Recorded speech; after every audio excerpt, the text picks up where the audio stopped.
I think one of the standout movies from this year is The Cameraman's Revenge Ah, yeah. The Cameraman's Revenge by is Władysław Starał. Oh my god. I heard someone. Vladislav Sterovich. There you go. I watched another Vox.com video about Yep. him, Yeah.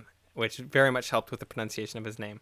Yeah, this is all stop motion, which is very cool. Yeah. Not just being used for an effect, but like it's telling an entire story with Yeah. stop motion. And it's made with real insects that have been turned into puppets, which is a little morbid, but is also cool. The plot of it is there's Mr. and Mrs. Beetle are both carrying on affairs, and the cameraman in this case is a grasshopper who is a creep, and films Mr. Beetle in a hotel room carrying on his affair. And then Mr. Beetle comes home and finds out about his wife's affair with an artist, and the Beatles get into a fight, and then they sort of make up and they decide to go to a movie, which of course then turns out to be the film shot by the creepy grasshopper. And then it ends with the Beatles going to jail because Mr. Beetle goes into the projection room and has a fight with the grasshopper. Yeah. And then like the whole projection booth catches on fire. Ah.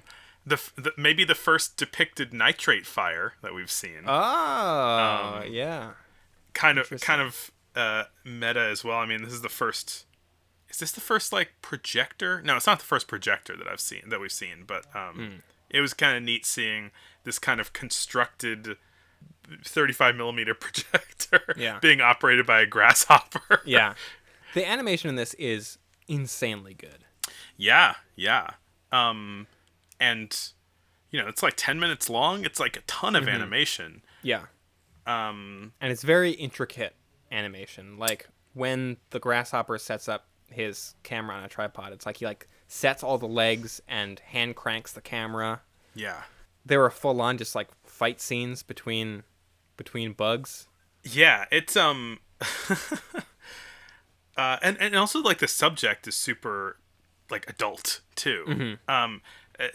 Not even just in the themes, but like or not even just like what is being depicted, I guess. Right, yeah. But yeah, it's the themes of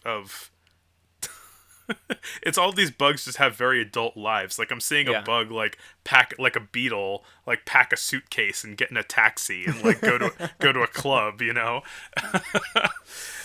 I have in my notes I have written down, this is a bug's life after dark. Also, to bring it back to the Titanic, I also have written down, draw me like one of your French Beatles. Oh yeah, I think I wrote that down too. Oh my god. Yeah, the reason the grasshopper isn't just a creep. Like the reason why he's filming them is because like Mr. Beetle goes to this to the gay dragonfly nightclub, which I guess was a straight nightclub, but there was a dragonfly dancer there, and initially the grasshopper is trying to like chat up the dancer after she's done with her set, but then like Mr. Beetle like pushes the grasshopper out of the way and then takes her up to his hotel room, and so the grasshopper is so mad that he just decides to film them through a keyhole. Yeah. And use it to extort Mr. Beetle. It is funny that this is like kind of a seminal like stop motion animation film, and it's not for children. No.